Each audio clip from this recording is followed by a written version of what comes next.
Ungwame bundu ya Kongo. Ungwame bundu ya Kongo. Ungwame bundu ya Kongo. Ungwame bundu ya Kongo. Okikole Kole kukongo ya mwenika.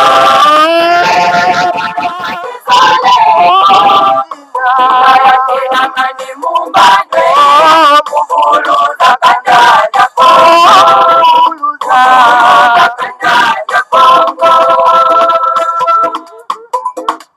Omvita Kongo ya mwenika.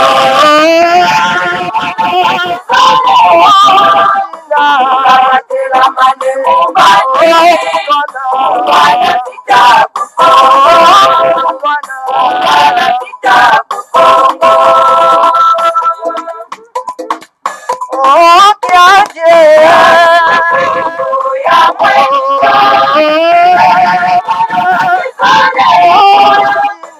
Ayakena mani mumbandwe. Kandanya Kongo. Kandanya Kongo. Otombe Ya mwenika.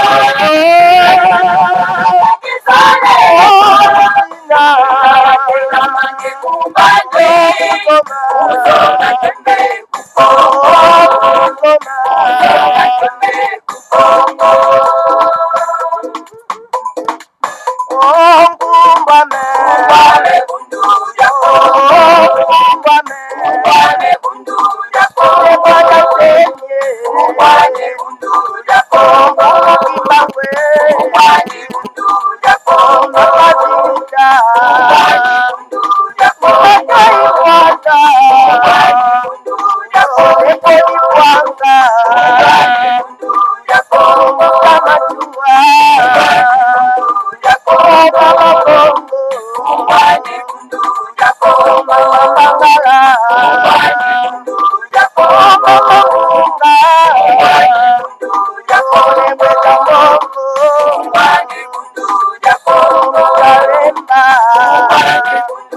Kongo.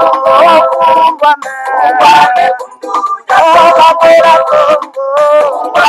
bundu ya Kongo.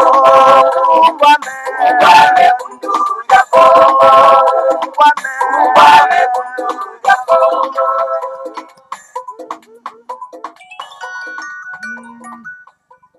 Matondo mingi bama batata bandeko bana lisanga timati balandi ya Congo bololo balandi ya 3 fois www.radio-kacho-papa.com tarabiso wana toye lisusu en tout cas na pokwa na lelo en tout cas bolimbisi parce que téléphone banda iko sonner yango tozuma maloba na retard en tout cas bama batata bandeko bana lisanga timati lelo ezali ya soro pena mokolo mwa misato ya poso mokolo mwa ya zomi ya sanza ya zomi mobu ya koto mibale na zomi na mwambi tokomi bongo na ngonga ya zomi na mwambi na miniti zomi na minei enkoloba ete ngonga ya motoba na miniti zomi na minei ya sima ya nzanga. Alors bama batata bandeko bana lisanga ya timati toye lelo mpona ete tokoka solo penda kosola bomo mesano yango wana tokei malembe komata solo penda na ngomba ya kaila mpona ete tosopela bino mai oyo boza nango na bosenga bama batata bandeko ezali wa bino mbuta bopele bo balengi koloba malamu koloba monoko bapesa yango na biso na tata nzambe mpo ete tokoka koloba to denonse soki mabe ezali to belela soki mabe ezali bama batata bando ezali te mabe ezali wana ano bino bofandi bokangi na bino monoko bo bamelaka mongonzo bake koluka mongonzo po bamela bo balingaka kolia mboto bake koluka mboto po balia bo balingaka kolia taba ya kotumba bake koluka taba po batumba balia me na likambo etali mboka eza kokufa eza kobeba terrorisme etoni na mboka alors tokoloba te tokangi monoko te o wana penza babengaka yango non assistance de la personne en danger. Congo ezali na danger alors tozo koloba te tozo dénoncer te pourtant toza na monoko alors ce qu'on appelle la non assistance de la personne en danger. Et la personne qui est en danger c'est qui? c'est la République fédérale du Congo est en danger. Alors, bakolo Congo, bakangi minoko. Eh bien, voilà. Exception paysan akate bama batata bandeko biso wana en tout cas tolembate oti libanga oye okiti pona ete oloba o communiquer na bandeko na biso bama batata bandeko. Bayenge na bino banso bama batata bandeko. Lelo toye kopesa bino solo pena en tout cas sango.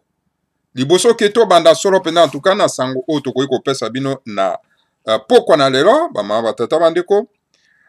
Tolingi ko informe bino na ba cadre nyonso tu ya Bundu dia Mayala BDM pe na ba membre nyonso tu ya BDM ete sango yamawa euti kokwela biso awa na kati na studio na biso ya radio kachopa.com na Congo Bololo olimbisi na Congo Bololo donc sango yamawa ekweli biso sango yamawa ekweli biso oyo ya moko wa biso na kati ya Bundu dia Mayala auti ko zongisa solo pena molimo na epai ya kolo Nzambi epai ya tata Nzambi apongo tolendo.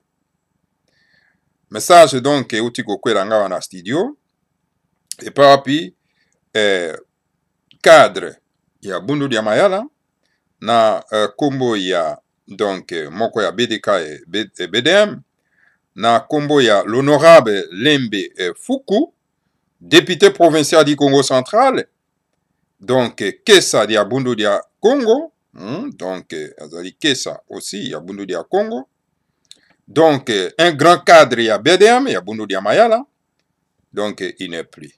Il a rendu l'âme depuis ce matin à la clinique universitaire de Kinshasa suite à une courte maladie, paix à son âme. Voilà, un Mbuta Lemba Fuku, donc qui honorable, il y a la province du Congo central, donc Aouti Koti Kabiso, na tongo ya lelo bama batata bandeko, na clinique universitaire ya Kinshasa bama batata bandeko. La condoléance na biso banso en tout cas ba cadre yon surtout ya Bundu dia Mayala ba membre yon surtout ya Bundu dia Mayala pe ba makesa yon surtout ya BDK tozali solo penda ko pesa solo penda ba condoléance na biso na libota na ye mobimba oyo vraiment o bazali vraiment très cher na Mbuta na biso l'honorable Lemba Fuku. Vraiment bama batata bandeko bana lisanga timati Mbuta na biso auti kotika biso na bitumba oyo bama batata bandeko pendant que bitumba eza koya makasi na kati ya mboka.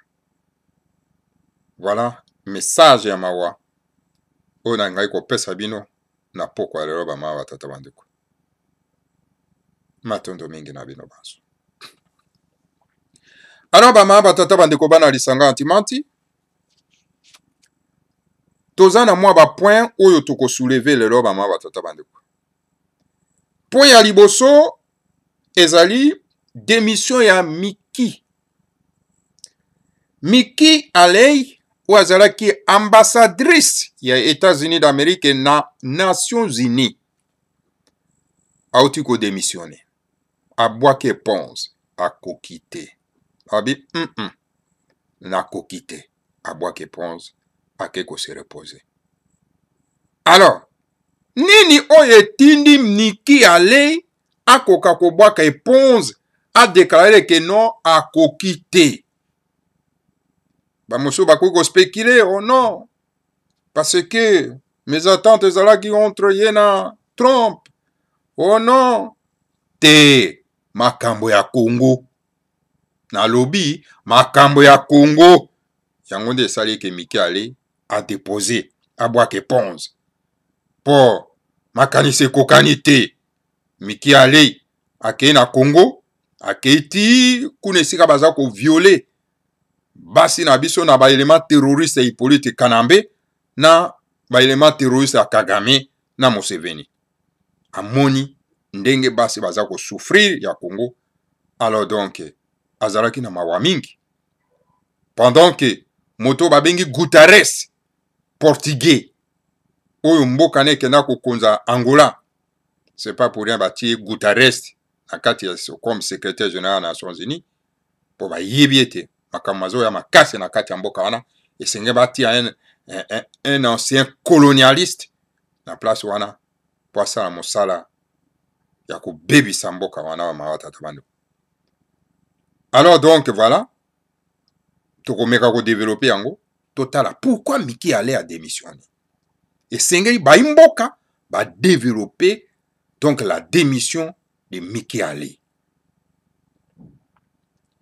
Deuxième point, toko développer mama batata bandeko ezali likambo ya visite ya Monsieur Chilombo alias Félix na mboka ya Uganda. Kuna ke kokutana na Yoweri Museveni. Qui est Yoweri Museveni? Yoweri Museveni, c'est un terroriste. Yoweri Museveni, c'est un terroriste. Yoweri Museveni azali président à Uganda ou azako sponsoriser terrorisme na République démocratique du Congo, plus particulièrement na Boyoma. C'est-à-dire kuna na Kisangani. Boyoma singa mwapi. Alors Yoweri Museveni ou azako sponsoriser terrorisme na kati na Congo. Alors Monsieur Chilombo alias Félix a ko rendre terroriste oyo visite mama batata bandeko et sengeli to développer ndenge nini Chilombo oyo azali mwana mboka akenda ko rendre, n'est-ce pas, visite na un terroriste. C'est comme si Trump, naloba Trump était, naloba par exemple adversaire ya Trump akenda ko rendre visite na Osama Ben Laden. Maman tata bandeko. Vous vous rendez compte de ça? Donc, démocrate, au bazali na opposition, bakenda ko rendre visite na Osama. Maman tata bandeko bana lisanga timati. Donc voilà, tu développer en gros maman tata bandeko. La classe politique est sans esprit patriotique. Voilà, ndenge to koma kana niveau wana. Troisième point, to développer, ezali racontre ya moto babengi solo penda Soriano, Moïse Katumbi na kombo na ye Soriano. Ok, na racontre na un autre terroriste qu'on appelle Kagame. Kagame, on a sponsorisé terrorisme na kati na République démocratique du Congo, na Est ya pays, plus particulièrement na Kivu. Alors voilà, maman batata bandeko boyebi massacre, boyebi génocide salemi kuna na kati ya Kivu, boyebi bino moko ndenge terrorisme salemi kuna, terrorisme sexuel, terrorisme donc na sorte nyon surtout ou salemi kuna na kati na Kivu, sponsorisé par Kagame. Bokomona kwa batoro ba kunda batware, ou yazali donc un grand terroriste de tous les temps, azali réfugié na kati ya Rwanda, protégé par Kagame. Donc Kagame a protégé tous les terroristes au bazako détruire la République démocratique du Congo. Alors voilà, moto bino bolobi ke akoma président na mboka na biso Soriano, Moïse Katumbi. Alors yewana ke kokutana na Kagame, terroriste Kagame na mboka ya Angleterre na Londres. Maman tata bandeko. Toko développer. Quatrième point, toko développer le roba ma batata bandeko. Donc, toko mekana ko s'apprendre na moto babengi Matezolo. Qui est Matezolo? Matezolo azali ou azalaki vice-président ya Bundu dia mayala ba ma batata bandeko. Oyo abaskira na camp ya occupation. C'est-à-dire na camp ya Hippolyte Kanambe, un étranger tout rwandais. Alors, moto oyo alobi ke Matezolo alobi non, y a na mission na Congo. Alors nous allons développer ce soir mission ya Matezolo na Congo ezali nini. c'est-à-dire qu'on poussait Bibon et Pasuka. Bama tata bandeko, tout ko développer, n'a pas qu'on a là. Alors, après, pour ko soukisate, mais avant dernier point, bama tata bandeko, toko mekana no kotala, hein, bandeko ebele.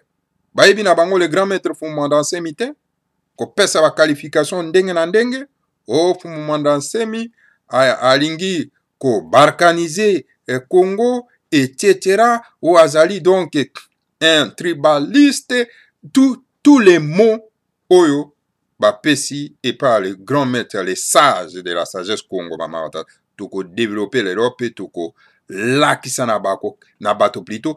Qu'est-ce que c'est la balkanisation? Est-ce que la République démocratique du Congo n'est pas issue de la balkanisation? Nakati Afrique, bama tata bandeko. Et puis, na ko s'apprendre, na moto babengi mokwege. Walobi ke, moto yo ako balkanize Congo, donc, ako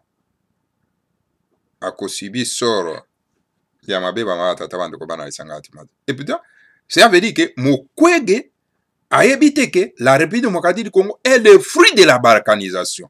Voilà ce qu'on appelle les intellectuels illettrés. C'est ça. Omoni, ceux qui bakamati moto bape, c'est prix de la prix Nobel de la paix. Prix Nobel de la paix, zalini, prix Nobel de la corruption. Ça veut dire, sombi conscience na yo. C'est ça ce qu'on appelle prix Nobel de la paix. Prix Nobel de la corruption. Pour ce qu'on va dire, tumba songolo, alors au lemba, au bunda di sous ce tumba wanate. Ça veut dire que si sombi conscience non. Et c'est ngelo za mobali hein pour être au zonga toujours na combat no initial. Sinon te au baby na yo poli. Voilà, batoroko la mokwege. Mama tata bande ko bana isangati. À éviter que la République démocratique du Congo est le fruit de la balkanisation. Or, et loko tata nzamba sali batu mususu ba koya ko panza yango te ba mama tata bande. Toko lakisa, toko talisa, en tout cas, na poko na. Alors, pendant que soukisa, toko kenda solo pendant en tout cas, na Congo Dieto. Congo Dieto est pas appelé le grand maître Fuma. Na ke ko rappeler bande ko encore na Congo Dieto wana. Oyo, en tout cas, le grand maître Fuma Nsemi abane ko attirer na attention, il y a peuple congolais, pe na communauté internationale sur les pseudo-élections le 23 décembre 2018. Toko répéter en lelo. Lisusu ba maba tata bandeko bana lisanga timati parce que esenge ko répéter pour ba imboka ba kwa kozwa conscience na yango ba mama tata bandeko. Voilà, auto préparer to lengeli pona bino en tout cas na pokwa na lelo.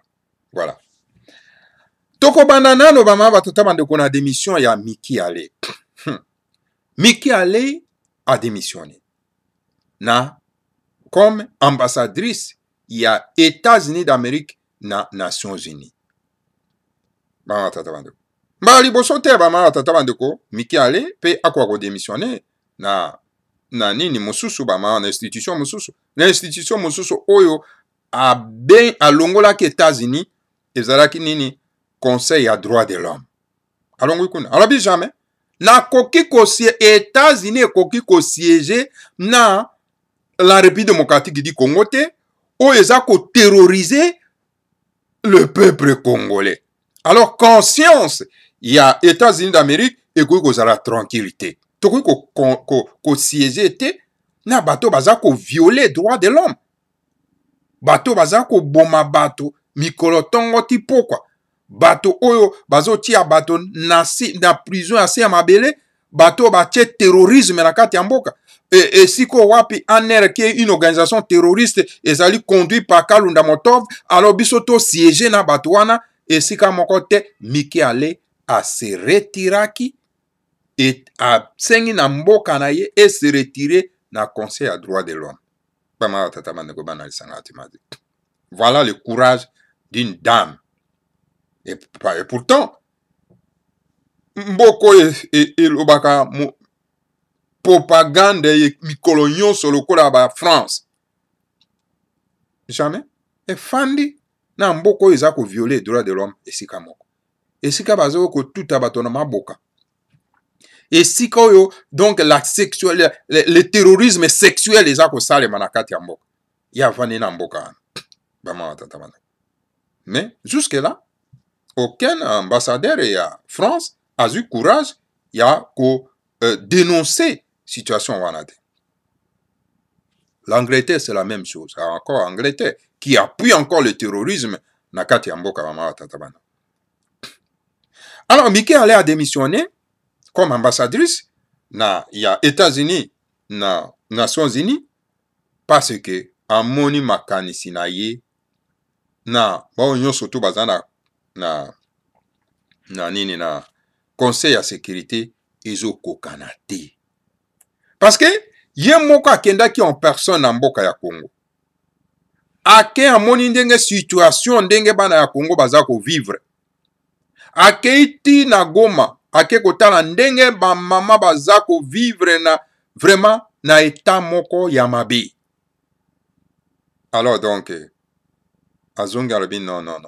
Moto yo tokoki kopesa ye ne fils que une année lisusu te po avanda na moto ya mboka. Moto yango nani politique nambi. Voilà ba mama batata bando. Moto tokoki kopesa ata une année te. Yango wana ba mama batata bandeko. Guterres na ba brigand na ye. Allez.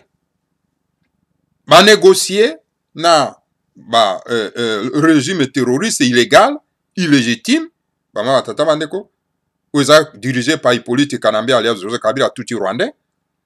Ah oui non, to pesa yeli susu une année, 2 ans, il y a transition.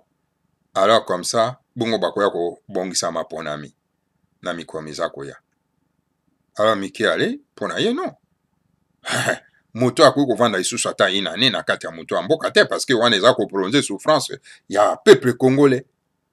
Alors voilà la divergence bama batata bandeko bana lisanga atimati. Alors pour la conscience na ezala tranquille, elle a pu démissionner à l'obi non moi ngana boaki éponge na ngai. Yango no monaki ba votour wana nyonso tu bango bakendaki siko na Congo pour bakenda ko finaliser donc métier Hippolyte Kanambe na mutu ya mboka na biso bama batata bandeko. Ba politika nyonso tu baye bien. Bayebi bango nyonso tu makambo bayokani na kati nation ya États-Unis d'Amérique. Alors donc bango balobi ka ke non écoutez bino faut boya awa parce que biso so itori population bakoyoka biso te hein. Alors esengeli sikoyo bino bo kitakuna bolo ba makambo ba dialogue etc. ba batata bandeko. Voilà une classe politique médiocre. Oui, sengeli to boaka bango libanda bama batata bandeko bana esanga atimati.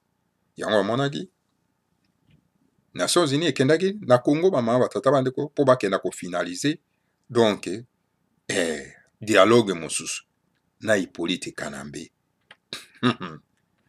Et ça grave. Classe politique médiocre.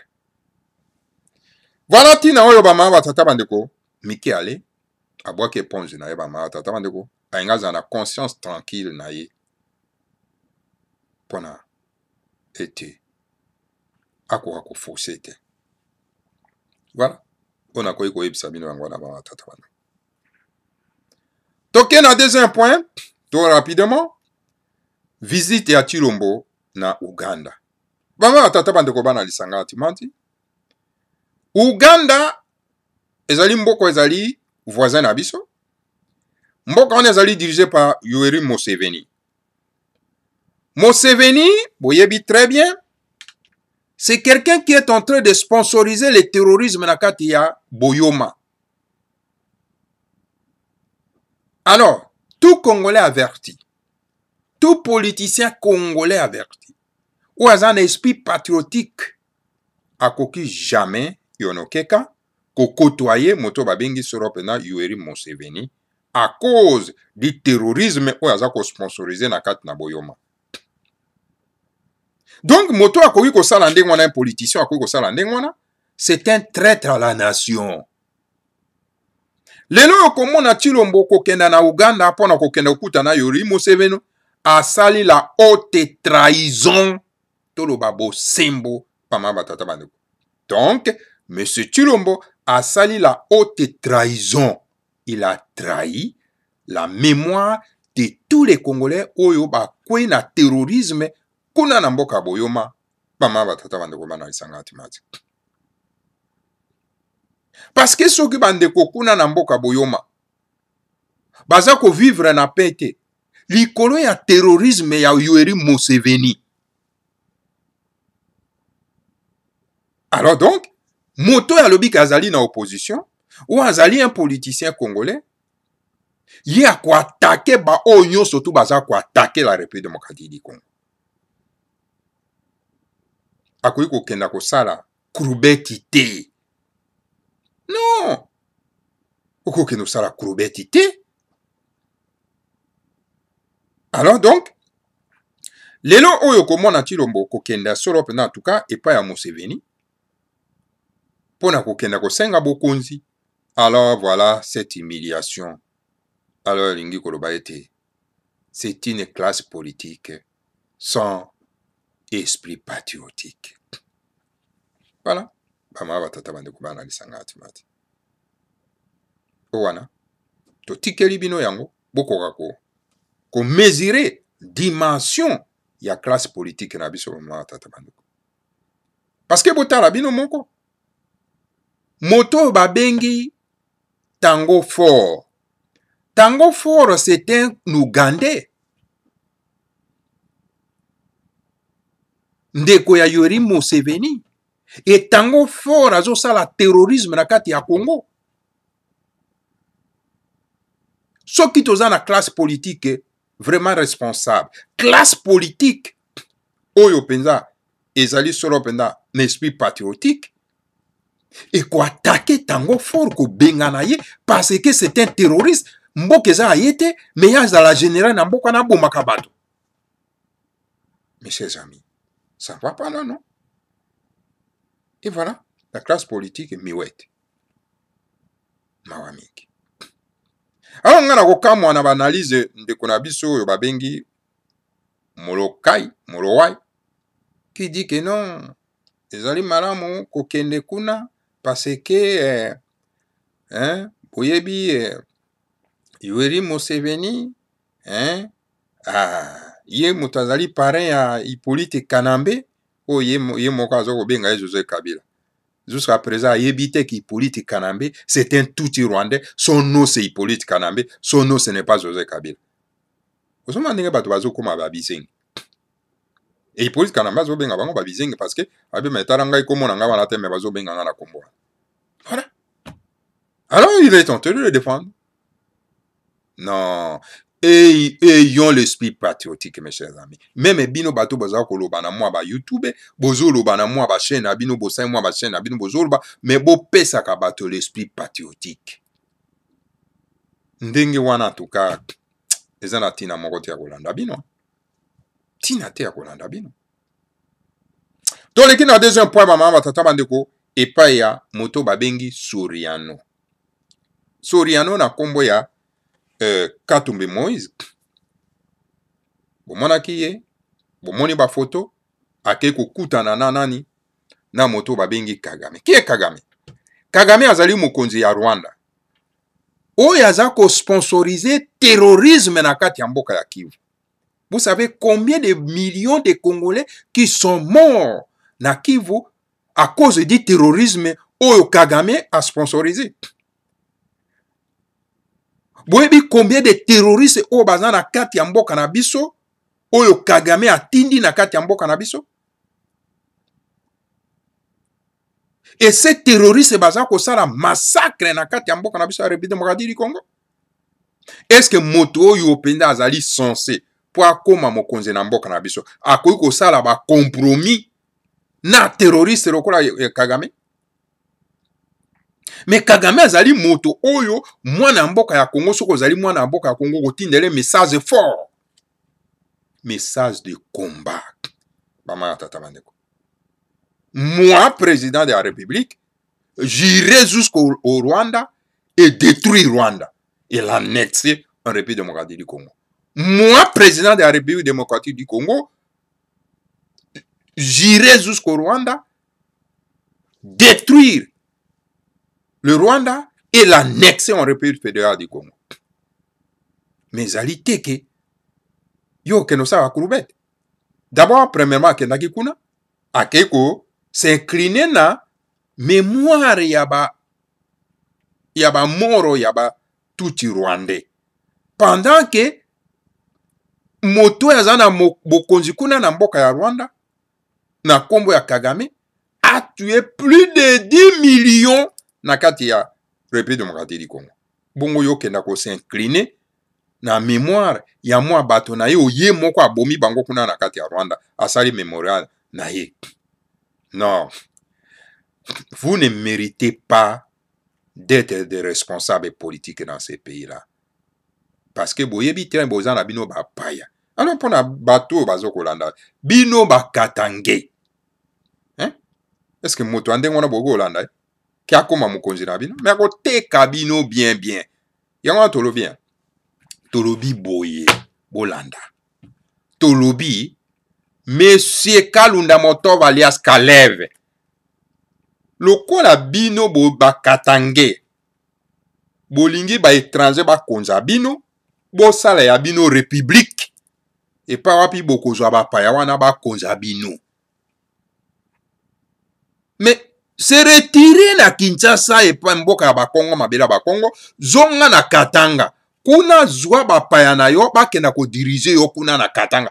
Personne n'a compensé yo ba paya na yo ba konza yo. Alors, soki yo koloba kete, biso toko se retirer te na République démocratique du Congo, toko tika kaka na kati, alors donc frapper ba paya wana oyo za ko soutenir. Soki te, alors donc biso bana mboka toko la kisayo. Parce que qui tue l'épée doit périr par l'épée. Alors voilà, bama batata bandeko. Moto ya ndenge wana, wana azali politicien, oyo penda bino bokoyi kolanda ete lobby akoma mokonzi na bino. Mais akoteka bino bien lokola nguba te. Akoteka bino bien lokola nguba. Il faut kolanda politicien ou azan esprit patriotique. Ou azan kotelemela solo penda bato bazo kosala bino mabe. Et surtout à l'ère du terrorisme. Surtout na ngongo yo, vraiment Congo et koti na terrorisme ya kosakana te. Et ce terrorisme wana ezali sponsorisé na ba pays voisins wana. Alors bongo ba oyo ba bengami ke lobby ba kozala ba konzi na mboka ba kenda kosala kose sympathiser na ba terroriste wana. Non, c'est la haute trahison. Pas mal la haute trahison. C'est un tout vraiment très fort. Il faut qu'on frappe très fort. Moto surtout à ça la compromis. Et ça la moto azali mupanzi sango. À ça la ba compromis wana. Ko ça la kuluka ko caresser. Alors donc azali na tout simplement moi bizengi. Bama tatabando. Voilà la vérité. Tolobi vérité. Voilà bama tatabandeko. Oyo troisième point. Autre ko soulever. Yangwana bama tatabandeko bana lisanga automatique. Tokei sikoyo bama batata bandeko bana lisanga antimati na likambo etali moto babengi Matezoro. Matezoro azalaki vice-président ya Bundu ya Mayala. Alors donc, asa na dissidence akei kokota ko soutenir Hippolyte Kanambe Kabila ou azali tuti Rwandais bama batata bandeko po ete akoma mokonzi na kati ya mboka. A continuer kokoba mokonzi na kati ya mboka. Alors moto babengi Matezolo alobi non, il y a une mission na Congo. Oui, quelle est sa mission? Mission na ezali pona ete akoka solo penda komema bibon koka kopasuka. Bama tata bandeko yango wana. Mission ya Matezolo. Faut koyeba bango très bien que bana kadi ya mpemba bayaka na kati ya mokilo pona koya kobebisa mission ya ntumwa entre autres ba Matezolo mission na ya yango wana Oyebi, bama batata bandeko bana lisanga atimati. Soki un tout mois, à maudire moto. Yeba malédiction ya moto wana ekokenda na 4 générations. Matezolo a été maudit par tout mois nzambe pour moment d'enseigne. Yeba ngo malédiction wana ekokoba na eti na 4 générations. Pomona kitango fumokembanga maudisaki soda oyo abotolaka ye nzombo. Ekoma na ye. Bana nyonso wana bazwa malédiction wana. Et ba nyonso tout ba na ikolanda ye pe bazwi pe mo pepe ya malédiction wana. Effectivement lokola Matezolo ndenge azali wana. Matezolo a été maudit par Ntumwa na Nzambe. Et toute personne oyo a accompagner Matezolo, a suivre Matezolo, lui aussi a eu mon pepe à malédiction. Yamana tozo ko yebisa na bino bande ko na biso ya Congo central. Bande ko na biso ba Congo. Faites attention na Ntumwa Nzambe tango a maudire moto. Kenda mosika na ye. Bilon konaye kolia te. Soko le ozui malédiction wana. Parce que yende ngazali wana kolinga kenda ye mokote. Akolinga ke malédiction wana ezala solo pena en tout cas accompagné na bandeko mosusu o bakolanda ye. Faites attention na liloba ya Ntumwa. Bama batata bandeko bana lisanga atimati.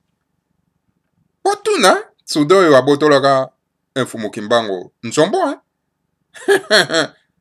ezama sekite on ezali makambo oyo biso nyonso tu tomoni yango na toza ko alerter bino ye azosala par tous les moyens de façon que azala ye moko te azala na mwa groupe ya bato ope bako accompagner na malédiction wana bokeba malamu okende kolia na matiti ke okende kolia biloko na yo aza kopesa bino soko sozwaki kamata bwaka yango ero soko yebaki te oyebi lelo na Congo bololo bwaka yango po ezali biloko ya malédiction. Regardez vous-même na mobeko ya bandeko na biso ba Congo qu'on appelle kodidi ya moyo elobi na biso ete mopaya koki jamais kosimba mutu ya mboka mopaya koki kosala politique na kati ya mboka te eke bino moko boyebi ete nana yebi te ki politique na bela lezo kabila c'était mopaya c'était un tout Rwanda nana yebi te boyebi sangai na ba classe politique yon surtout à Congo nana yebi te ki politique na bela azali tout Rwanda na ba journaliste yon surtout nana yebi te ki politique na bela azali tout Rwanda e bongo siko pani bozo karese.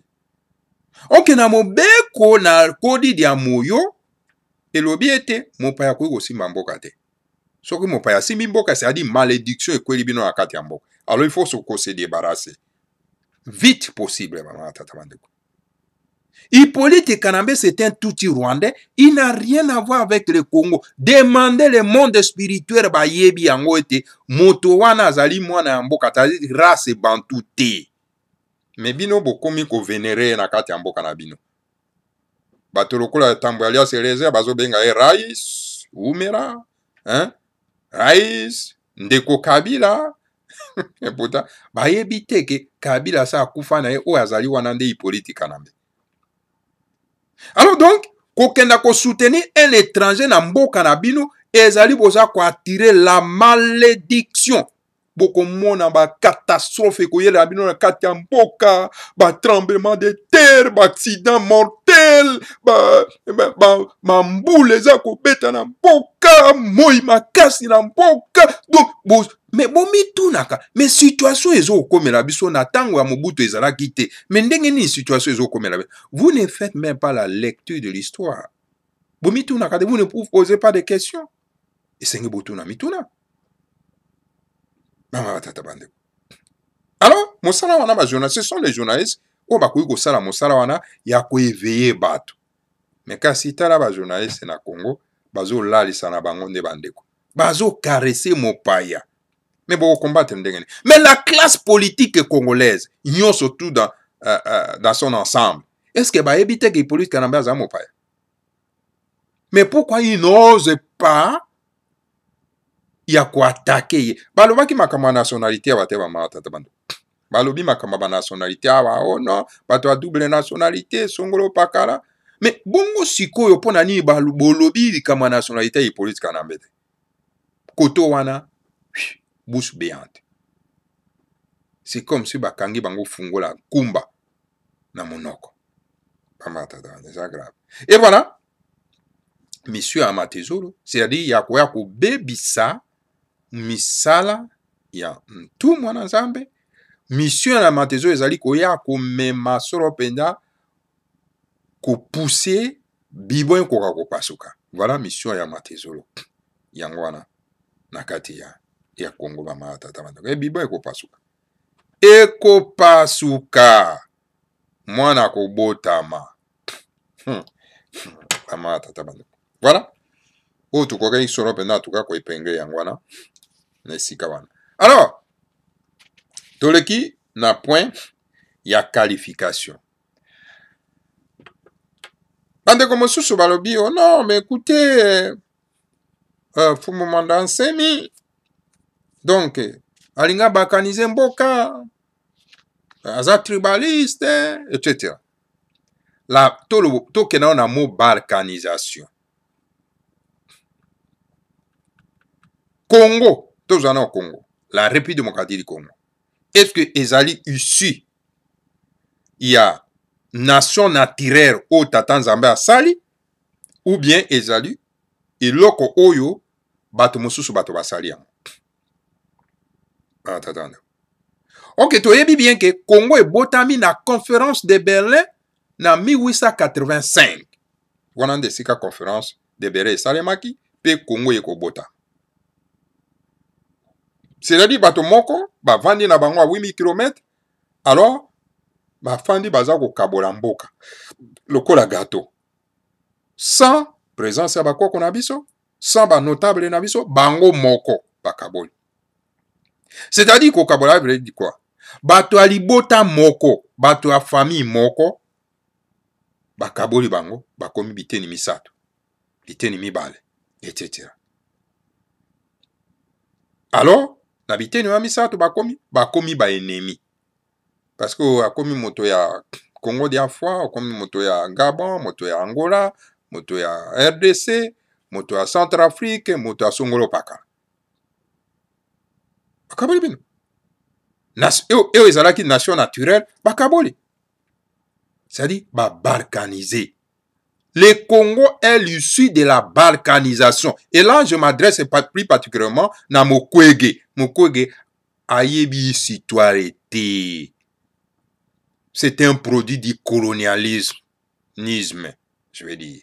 Mukwege. Au moins, il y a un prix Nobel de la paix, prix Nobel de la corruption. Au moins, il azanga koyeba ndenge nini mboka yango esalema tata bana. Et que moto moko aye alobi écoutez te. Biso tokoki ko accepter ba frontière coloniale te parce que ezali ba frontière insensée. Ezali ba frontière oyo ya tata Nzambe te. Ezali ba frontière ye ko kabola mabota. Esengeli ko respecter ba frontière mindelo oyo tata Nzambe asali. C'est-à-dire ba frontière naturelle. Alors esengeli tozongi sa ba frontière naturelle. Libota ekabwanaki ekwa kozonga sika moko. Zwa exemple ya Allemand. Allemand bakabola ki yango na deuxième guerre mondiale. Mais Allemand baleli babundi ti jusqu'à ce que libota na bango ezonga sika moko. Ti lelo Allemagne ezonga esika moko. Ok, Allemand de l'Est, Allemand de l'Ouest était ezaki ici la balkanisation. Alors, ça les fort la balkanisation wana, zonge loko moko, alors komi une puissance nakati ya Europe. Voilà. Bama batata bandeko bana lisanga timati. Sikoyo natango wana, emutukol babandaki kobunda mpona ete bakoka kozongisa mboka yo kaki balema mosusu batema babi oh non emutukol alinga balkanize mboka oh moto alobi ke tozongisa mboka na biso ndenge ezalaki po ete ekoka elimo nango ekoka kovivifie parce que ndenge tozali wana na Congo donc tozali produit ya balkanisation donc on a amputé elimo ya mabeye na biso moye ekoka kovivifie eza te esengi tokoka koyeba yango parce que il faut koyeba yango très bien ke mabele ezali na elimo na yango mais ntango baampute yango ekomi ampute moye ekoka kovivifie eza te. Alors moto alobi ke écoute po totambola malamu na mboka na biso po ete tozwa élan ya développement esengeli to unifie bato oyo bakabolaki bango po ete to constituer une force po toyeba kotonga mabele ma biso bino obi moto wana ye kobalkanize mais alors oyebi no eloko babengi balkanisation te oza fu.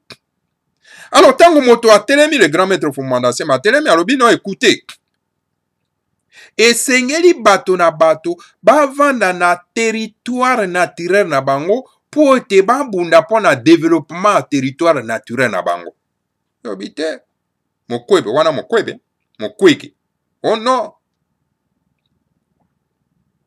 donc makambo yako ya tribalisme ezali te.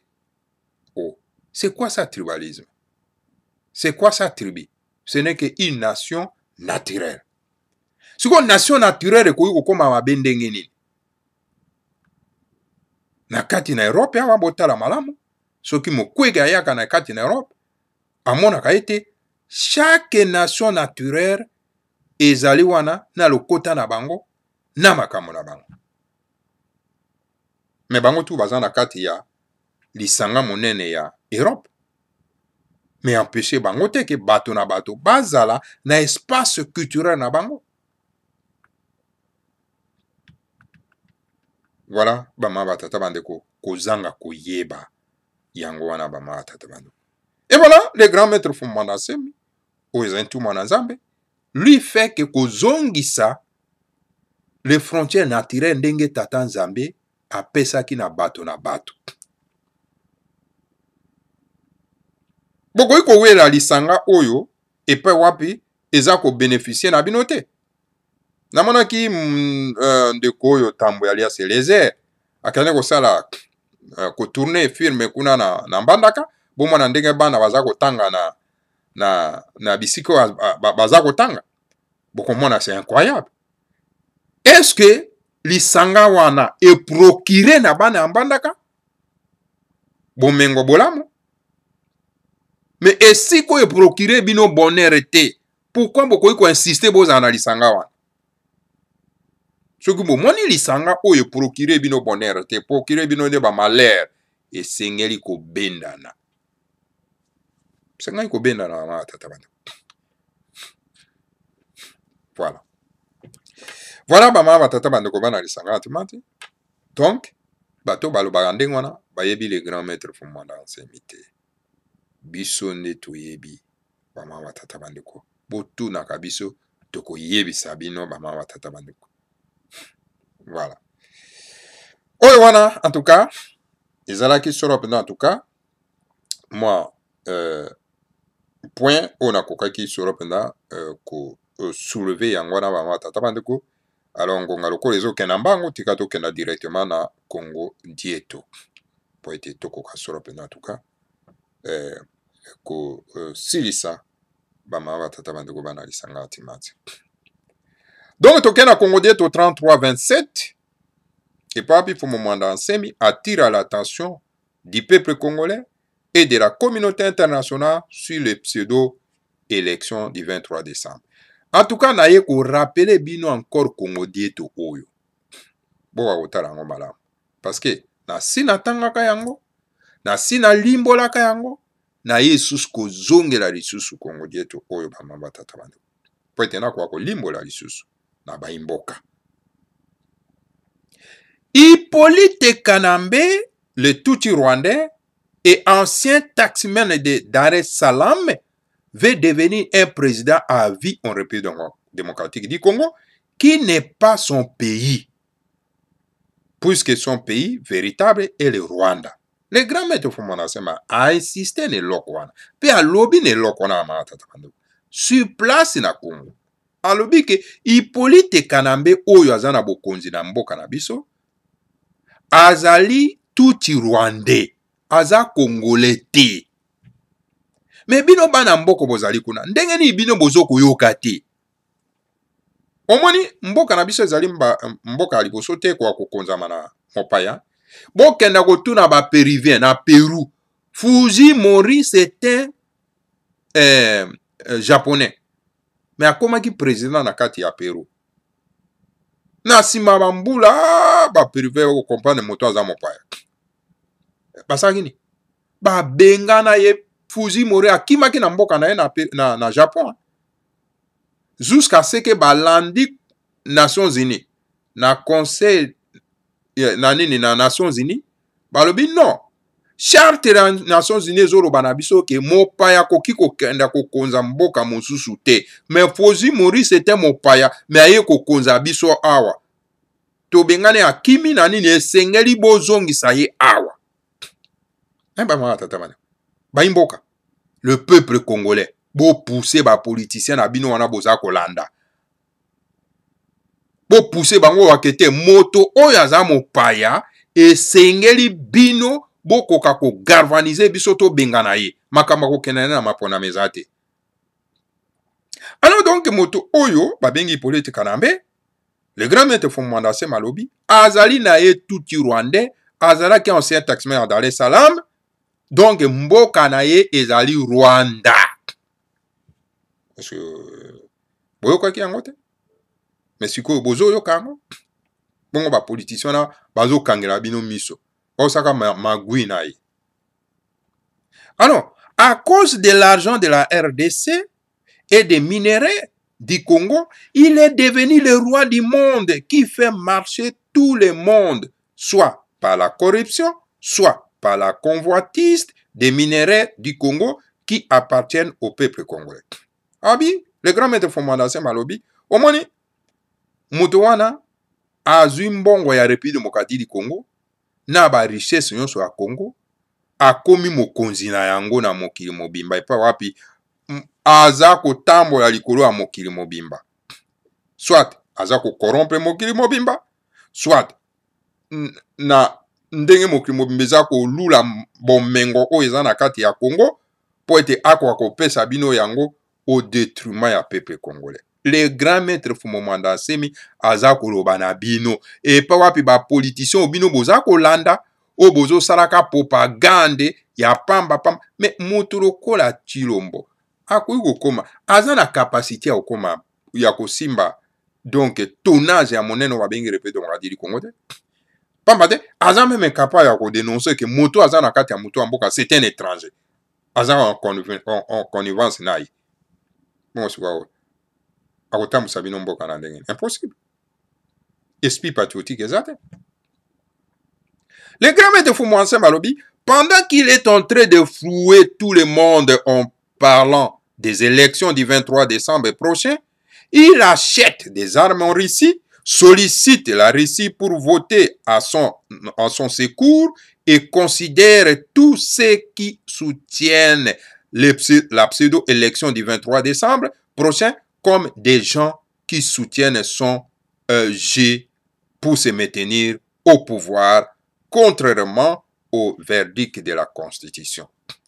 Omoni, azoko kenda kosomba ba mindoki, et pas ya Russie, azoko lobela kama makambo ya ba maponami, et il y a le 23 décembre, donc azoko yebisa la Russie a voté en faveur na ye, tout ça là, ba mama tata bandeko, eza tout simplement pour être à quoi se maintenir na pouvoir au détriment ya Mobeko Likonzi. Pendant qu'il endort tout le monde en parlant des élections du 23 décembre prochain, il provoque des troubles au Zimbabwe et en Angola. Pendant qu'Azolo Bakama élection, il y a le 23 décembre, Aki Kosalaka Bantata na Zimbabwe, na Angola, bongo na bongo. Mavinga de la CENI a amené aux États-Unis la matrice du fichier électoral mensonger qui démontre la volonté délibérée du régime d'occupation à traquer des élections, à truquer plutôt des élections du 23 décembre et à se maintenir au pouvoir. La Corée du Sud a dénoncé la fiabilité de ces machines à voter qu'elle a fournies à la République démocratique du Congo en disant que cela favorisera la fraude et pourtant Nanga de la CENI s'en tient à ces machines. Donc, moni, Mavinga Ouazalaki na kati ya CENI, akimaki na ye aki États-Unis, parce que amona kite, ba machine wana, a triché wana, eza na fiabilité mon côté ba mara tata bandeko. Donc, etondi na lokuta na kati, ba mara tata bandeko, ya kimi na ye. Corée d'ici dalobaki ete, en tout cas, moni ba machine wana, eza machine mabe eza na fiabilité mon côté pona maponami. Siko nanga, yaza ko se tenir toujours na machine à voler wana. Alors les grands maîtres poursuivent à lobby. Bafouant la démocratie en République démocratique du Congo, un pays qui n'est pas le sien, Hippolyte Kanambe cherche à remettre à petit pas le Congo-Kinshasa vers l'ancien système dictatorial du parti-État, comme cela fit le cas à l'époque de la Deuxième République du maréchal Mobutu. Donc, au fur et à mesure, Hippolyte Kanambe a fait asseoir dictature na mboko ezali ayete. Lokola ndenge Mobutu asalaki na Deuxième République. Pour y arriver, il vient de flouer les politiciens congolais de la majorité présidentielle et c'est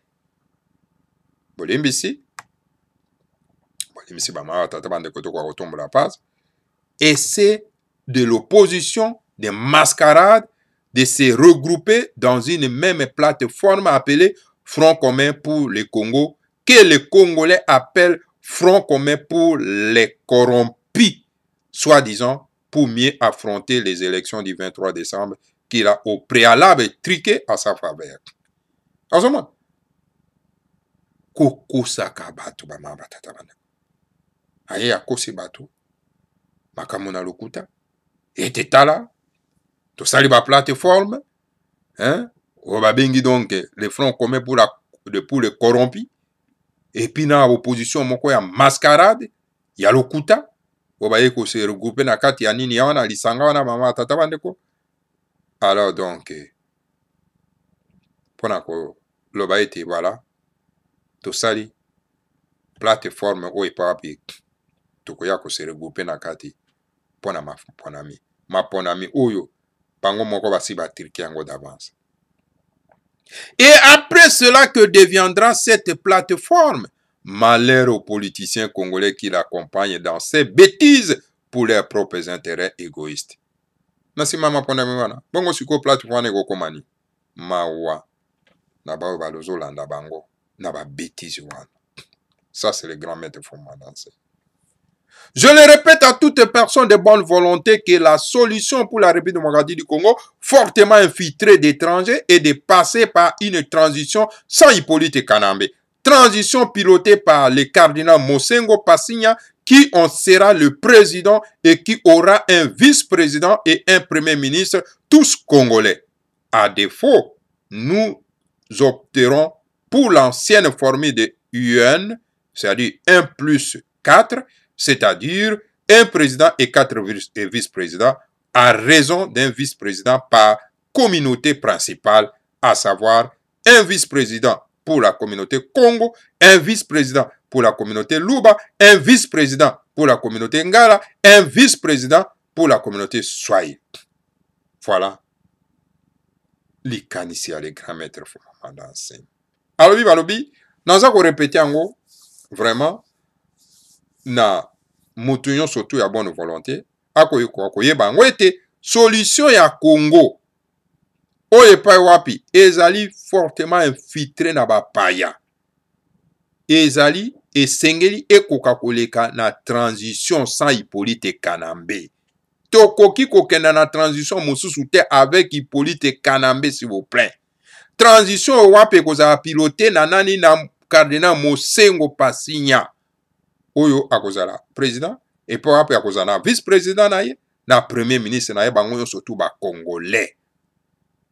À défaut esengeli to opter soit ancienne formule ya 1+4 oyo epai wapi président na 4 vice président na bango mais ezala en raison ya communauté principale lokola un vice-président pour la communauté Congo, un vice-président pour la communauté Luba, un vice-président pour la communauté Ngala, un vice-président pour la communauté Yabato Balobakaswaye.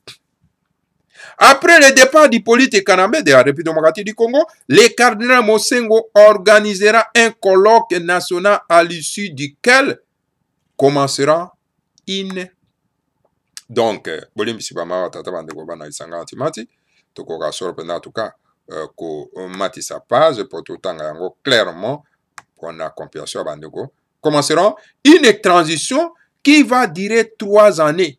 Après viendront les élections démocratiques crédibles et transparentes ingeta ibobo ibo.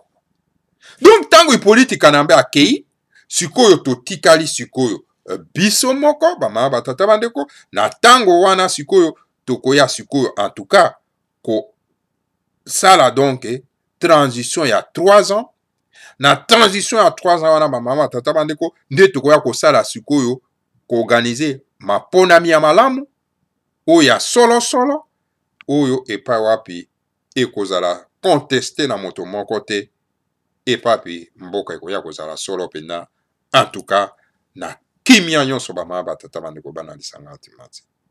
Voilà proposition à le grand maître Fumanda Semi oyo apesaki depuis 2018 na mois de juillet.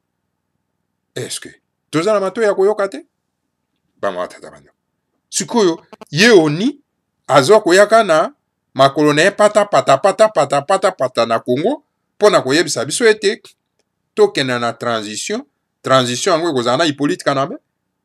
Non, mais c'est Guterres.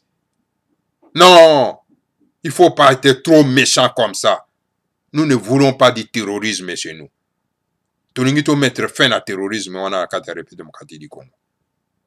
Alors, ce n'est pas à vous de venir encourager du terrorisme au Congo. Hippolyte Kanambe, c'est un étranger. C'est un tout Rwandais. Hein? Il a bafoué donc la charte des Nations Unies. Yotanga na charte na yonte na Nations Unies. Ou elobi ke mopaya koyu ko konza mboka moko songolote. Alors cet homme-là, il doit quitter le pays. Il doit rentrer chez lui. Voilà. Objectif yabana somi mboka Congo yangwa. Monsieur Guterres. Voilà bama batata bandeko bana lisanga timandi. Wana ezalaki mai oyo na memelaki bino solo pena tuka na pokwa na lelo. Matondo mingi na bino baso. Oyo vraiment en tout cas bolandi biso bama batata bandeko. Donc voilà. Tekutana bino lisusu na mbala sima et pour en tout cas soki tozu occasion ya koya lisusu po ete tokwa kopesa bino mai oboza nango na bosenga. Alors pour na bandeko na biso baza ko souffrir na hémorroïde. Tozobi tozana delo ya kisi tikali awa. Bo benga biso po topesa bino yango po bozwa lobiko kisi oyo kisisaka hémorroïde sans problème bama watata bandeko. Contactez biso na numéro ya WhatsApp. Donc toko pesa bino mono bozana ngona bosenga. Matondo mingi na bino banso oyo bolandi biso. Que le Seigneur à Congo vous bénisse tous. Bénisse Fumomanda Nsemi. Et bénisse la République fédérale du Congo. Ingeta Ibobo.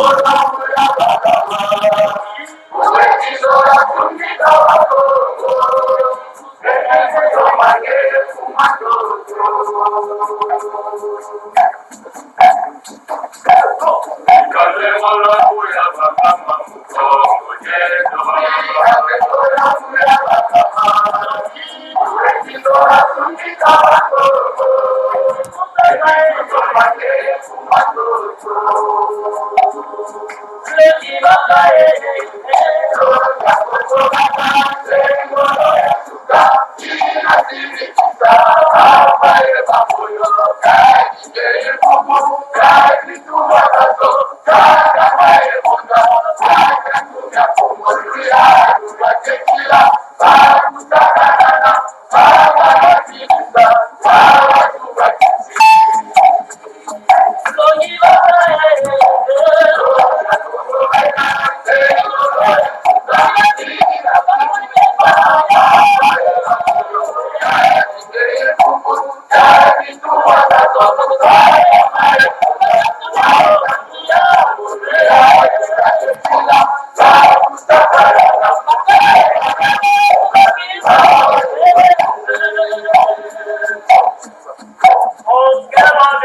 you.